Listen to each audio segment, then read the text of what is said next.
Hi guys, good morning! Alas 4 pa lang ay gising na ako. Dahil lulinis na naman at nakikita nyo naman sa aking mata na kagigising ko lang talaga. Hindi pa nga talaga ako naghihilamos.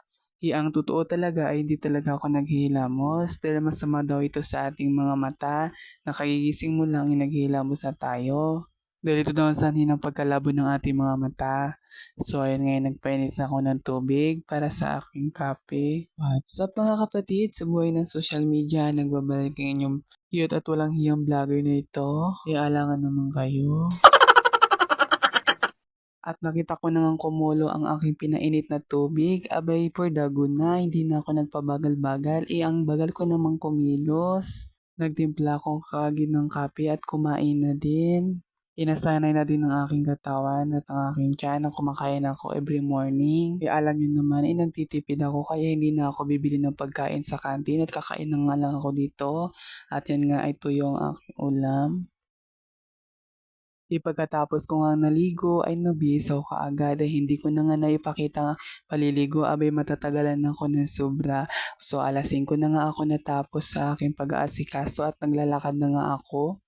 Paulit-ulit ko nga sinasabi sa inyo na nagtitipid ako kaya naglalakad lang ako kaya di na ako nagsasakay ng tricycle. Para naman talaga sa akin ay napakalapit. Hindi ko lang nga alam kung mai-trend yung malakaran ng nilalakaran ko ay kung malayuan kayo pero sa akin talaga napakalapit. Araw-araw ko naman ginagawa kaya nasanay na din ang aking mga paa at ang aking sarili. Ganun talaga. Sabi nga ng aming teacher na sa PE subject ay isa po itong ehersisyo ang paglalakad. Kahit hindi naman nila sinabi, araw-araw ko naman talagang ginagawa ang paglalakad. Nasanay na din ako kasi doon sa probinsya ay naglalakad lang din ako. Mas malayo pa nga ang nilalakaran ko. Inaiiba lang nga dito sa city ay mandaming sasakyan. Ay doon sa probinsya, kabisado ko ang lahat.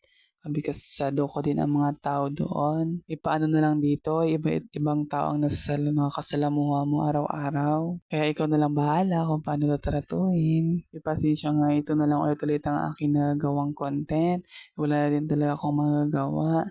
Estudyante po ako. Ang hirap po kasi, marami din po kasi ang mga activity at mga ginagawa namin sa school. Kaya minsan na lang din ako makakagawa ng video. Ang hirap din naman kasi sa part na malilate ka na makapasa ng mga requirements. Gumawa na nga ng deadline, no? Para kung anong oras ka at kung kailan talaga ipapasa, doon lang. Kung malilate nga maipasa, magma-minus 1 din naman. Perfect na sana, di nabawasan pa. Sayang naman. Lunes na ngayon at meron naman kaming flag raising ceremony. Responsibility talaga ng mga mag-aaral na magpaaga at mag-attend ng flag raising ceremony. At isa pa para makarinig din kami ng mga announcement para sa mga activities sa school. Ang dami-dami po namin activities. 5 o'clock nga ako ng madaling araw doon nang galing sa bahay. At nakarating nga ako ng 5:30. Hindi pa naman ito yung school pero napakalapit na.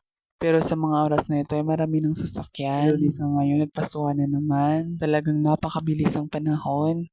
Ang Sabado at Linggo ay palang 2 minuto lamang. Kaya minsan talaga ay nakakapagod na din. Pero kailangan natin talagang lumaban. Natin kailangan magpatalo sa pagod. At ayan na nga at nakikita ko ng aming building. At isa pa nga sa mga nakakapagod ay aakyat pa ako dun sa taas. Aakyat nga ako sa taas para mag-attend ng bag ko. Tapos bababa ulit para mag-attend ng flag raising ceremony. Sobrang nakakasakit talaga sa tuhod at nakakapagod. Yan, swerte-swerte ko nga ngayon, wala pang estudyanteng marami. Kaya pa namang bilangin, baka nga mga 15 pa lang kami mga estudyante nandito. Ayan, ilang hagdanan pang aking mga apakan at madadaanan. At hindi na din talaga ako baguhan, araw-araw ko naman ginagawa. Nakakapagod lang talaga at mas nakakagutom talaga. Parang papaya talaga ako dito. Kaya minsan talaga pag may mga recess, hindi na ako nagre-recess. Abay, sobrang nakapagod, pababa at paakyat. Ayan, nakikita nyo diba? Wala pang kaaraw-araw at napakadilim pa. By the way na nga guys, natapos ko na rin ang aking 3 subject ngayong Lunes at pauwi na nga ako at mag-isa naman ako naglalakad. Kung kanina ay napakadilim, ngayon naman ay init naman aking kalaban. Super hot nga. Guys, nakikita niyo na naman kung grabe kainit, 'di ba? Alas 12 nga 'to ng tanghali. Sinugod ko na 'to at nilaban ko na talagang init. 'Di ako nagpatinag. May payong pa naman ako. Kaya hanggang dito na lang ang aking video. Maraming salamat sa inyong panonood palagi. At wag niyo kalimutang i-like and follow and i-share ang video na ito para mas maraming makapanood sa akin.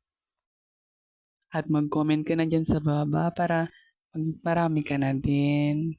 Bye!